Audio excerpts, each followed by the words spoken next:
Neal, welcome to Solihull Football Club. Firstly, we're at the stadium. You're here now. What's your overriding emotion? I'm just relieved. It's been a long time coming from the first contact through the sort of interview process and then being offered the job, and then obviously there's been that period, a few days where since being announced that we're sitting down here and having this chat. So it's nice to get going. We've been doing a lot of work behind the scenes, but to actually get in and start, seeing faces and shaking hands and seeing people you're going to work with is quite exciting. What enticed you to Solihull Moors? I know in your quotes in the press release you mentioned the ambition of the club and the project. There's much more to come from Solihull Moors. Yeah, I think, I go back to my first job with Wimbledon, where it was a club that had 6 promotions in 10 years and was trying to catch up with itself. But, the burning desire and drive from the top was to keep going. And they had a wonderful story and they wanted to try and keep that story moving forward. And I think there's a lot of similarities here to that. It's a young club in its infancy and has done a lot of great things over the last few years, but still trying to establish itself and move forward. And that huge leap, as we all know, from the National League to getting into the league, it's a big ask, but it's something that the chairman and Tim are really determined to do. I believe there's a lot of traditional clubs, bigger names, bigger stadiums that perhaps are just, a little bit stagnant and maybe just happy to stay in leagues and happy to keep ticking along and financially keep things going, and certainly here it feels slightly different on that respect. You mentioned Wimbledon. You spent 6 years there, more than 6 years, and Notts County a fair amount of time too. So being out of the game for the last few months, you've had to take your time and I guess make the right call for your future. To be honest with you, Craig Cope rang me the day after I left Notts and straight into it, chairman would like to meet you, blah blah blah, would you be interested? And straight away it was yes, but in the back of my mind the first question I asked was, what are you looking to do this straight away? Because it was like I'd had 2 or 3 years away from the family, and it was like no, Mark's in and he's taken us till the end of the season, and we're going to go through the manager process and look to a point in the summer. So it was like, okay, perfect, that will be great. And I was very interested at that point. But then after sitting down and sitting with Craig, Tim and Daryl and talking probably for sort of 2.5, 3 hours in the first time we met, and you just come away going, oh, I've got a really good feeling about this straight away. So as we got further down the line, and had 2 or 3 meetings, my heart became more and more set on it, and I was more and more hopeful that it was something that would happen.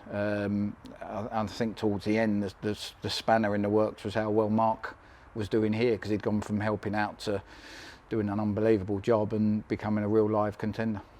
Let's talk about your sides on the pitch then. What can Solihull Moors fans expect from a Neal Ardley team?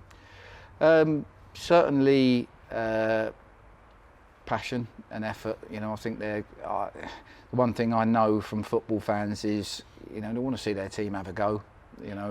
Playing styles and systems are all one thing or the other, but the last thing you want to see is your team swan about on that pitch. They want to see a team that's fit, strong, organised, knows their jobs, work hard for each other, looks like they've got a great team spirit, looks like they're fighting for the club. And I think that's the first thing you have to try and install in all your teams, and then, like you say, systems and playing styles and whatnot can follow on from that. I think the ambition of this football club has been clear for at least the last 2 years, but you can say there's 15 other sides in the National League looking to achieve the Football League ambition and the dream, really. But what in your opinion does it take to reach the Football League? I think over the course of a season, there's a certain sort of physical and mental robustness that you need to have. The old saying of, if you have a 46 game season, you'll probably play really well for 15 of them, average for 15 and not so great for 15. And it's how you pick up the points and churn away and chip away.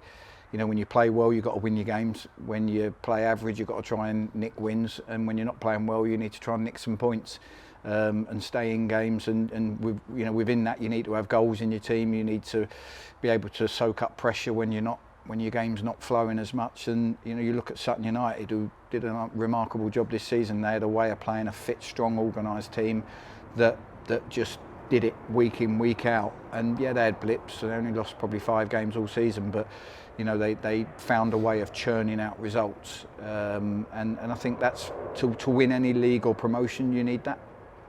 In terms of, I mean, Craig spoke to you early, and the club clearly wanted you to come to the football club. Has that helped in terms of planning and having more time to come in at this stage and look ahead to the next season? Yeah, I've never known it, because at Wimbledon I took over in October, they were bottom of the league. Notts County I took over in November and they were second bottom of the league, whatever it was. So, you know, you're fighting fires straight away, and there's obviously a lot of things that are wrong when you go in there, and it's not easy. So to sort of sit there for the last 2 or 3 months during this process of interviewing for the job, and start to watch them and watch all the live streams, and you know, note down the players and re-watch games and talk to people, and you know, it's been a massive help. So to come in the summer with 2 weeks or so to go till the boys are back in, it's new territory to me, and it's certainly something that's quite pleasant.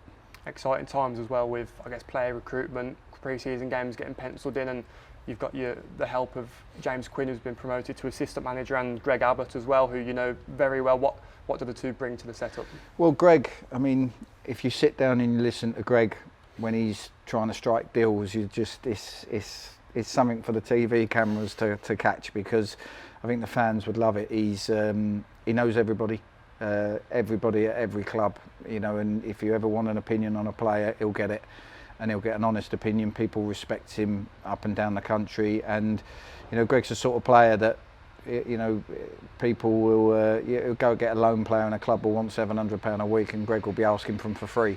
And you know, he spends every penny like it's his own, but he negotiates hard, and that's what he's in for. He's got a brilliant contact network, and you know, if the club do want to move forward and get real value for money, and you know, spend wherever our budget is in the budget table, spend it and enhance it, and try and, you know, outperform it by 20-30%, which you probably need to do to get where you want to go. Greg's the sort of man that can do that, and that's his strength. And you know, with Quinny, fantastic coach, knows the players well. You know, when I've sat down and I've talked through the squad already, you know, the way he's spoken about players and given me clarity on players has been exceptional, and he was a big driving force behind Ryan Barnett.